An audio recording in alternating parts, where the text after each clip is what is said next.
Viewers, நாங்களுடைய Lakshmi. நீங்கள் பார்த்துட்டு இருக்கிறது 0 லக்ஷ்மி. பொதுவாகவே ஒரு சீரியலில் இது எல்லா சீரியல்லேருந்து ஒரு டிஃப்ரெண்ட்டாக இருக்குது அப்படின்னு சில விஷயங்கள் யோசிப்போம். பிரியமானவளையோட மெயின் கதையை தழுவி தான் எடுத்திருக்கோங்கிற மாதிரிலாம் ஒரு டாக்ஸ் இருக்கிற தருணத்தில் டைரக்டரே அதை பற்றி பேசியிருக்காரு இல்லையா?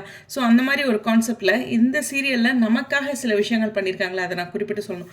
குறிப்பாக இந்த ஃப்ளாஷ்பேக் சீன் இன்னைக்கு அப்படியே ஒரு வீடியோவில் மென்ஷன் பண்ணும்போது டக்குன்னு இதை சொல்லணும்னு நினச்சி இவ்வளோ நாளாக சொல்லாது விட்டுட்டேன்ட்டு ஃப்ளாஷ்பேக் சீன் நினச்சிருந்தாங்கன்னா அந்த நெகட்டிவ் இமேஜை ஒரிஜினல் இமேஜாக நமக்கு காமிச்சு ஒரு ப்ரமோ கொடுத்துருக்கலாம். கண்டிப்பாக நம்ம ஹர்ட் ஆமோ அப்படிங்கிறதுனால வெண்ணிலா விஜயோடைய அந்த ட்ராக் கம்ப்ளீட்டாக ஸ்டாப் பண்ணிவிட்டு கொடுத்தது நிச்சயமாக பாராட்டக்கூடியது. அது வந்திருந்தால் ஒரு வாரம் அது மாதிரி தான் வந்திருப்போம் இல்லையா? ஒரு 2 நாள் எபிசோடு. அது நமக்கு ஒரு காலத்துக்கு ஒரு மெமரிக்குள்ளே நிற்கும்போது ஒரு வருத்தத்தை ஏற்படுத்தும். அது விக்காவை அதனுடைய விக்கா பியூட்டிஃபுல்லாக எல்லாத்தோட மனசுலையும் அவ்வளோ அழகாக இருக்குது. அதை கண்டிப்பாக பாதிச்சிருக்கும் அப்படின்னு நான் நினைக்கிறேன். கண்டிப்பாக அந்த டேரக்டர் அவ்வளோ இம்பார்ட்டன்ட் கொடுக்காம, ஏன்னா விஜய் அதுக்காக உடல் இழைச்சிருக்காரு.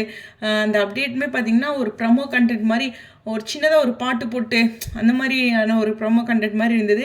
ஏன்னா கண்மணி தான் அதில் வெண்ணிலாவாக நடிச்சிருந்தேன் அந்த இது. ஆனால் அவங்க அதை கிளியராகவே காட்டாமல் ஒரு நெகட்டிவ் ஷேடில், அதுவும் ரொம்ப கஷ்டப்பட்டு ஜூம் பண்ணி பார்த்தா தான் இந்த பிக் அப்படிங்கிற மாதிரி தெரிகிற மாதிரி கொடுத்ததுக்கு ஃபஸ்ட்டு பிரவீன் மன்னர் சாருக்கு ஒரு பெரிய நன்றி. அதை நான் அடிக்கடி நினச்சிட்டு இருக்க ஒரு பாயிண்ட்டு. அடுத்து இன்னொன்று என்னென்னா, பிரியமான விலையில் பார்த்திங்கன்னா இந்த சீன் இந்த வளகாப்பு சீனையும் கம்பேர் பண்ணுற மாதிரி இருக்கும். அங்கே பார்த்திங்கன்னா ஹீரோயின் தான் கோவமாக இருப்பாங்க, சிம்ரன் அவர்கள் தான். அவங்க அம்மா அவ்வளோ சப்போர்ட்டாக இருப்பாங்க. இங்கே காவேரி கோவமாக இல்லை, அவங்க அம்மா கோவமாக இருக்க மாதிரி காமிச்சிருக்காங்க. இதுவுமே விகா ஃபேன்ஸை நினச்சி அவங்க இப்படி ஒரு இதாக யாரோ ஒருத்தர் கோவமாக இருக்கணும், ரைட்டா?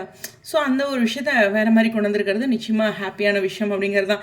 ஏன்னா பொதுவாகவே கேர்ள்ஸ் ஒரு கணவரை விட்டு பிரிஞ்சு வராங்க அப்படின்னா அம்மாங்கள் அவங்களோட வாழணும் அப்படிங்கிறதுக்காக நம்மளே தான் குறை சொல்லி, என்ன நீ எதை எடுத்தாலும் குறை கண்டுபிடிச்சிட்ருக்க, ஊர் உலகத்தில் இல்லாதா அப்படிங்கிற மாதிரி சொல்லிடுவாங்க.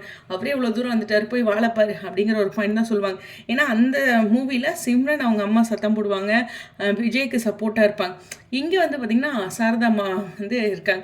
இந்த ஒரு காரணத்துக்காகவே சாரதாம்மாவை நான் ரொம்ப டார்கெட் பண்ண மாட்டேன்.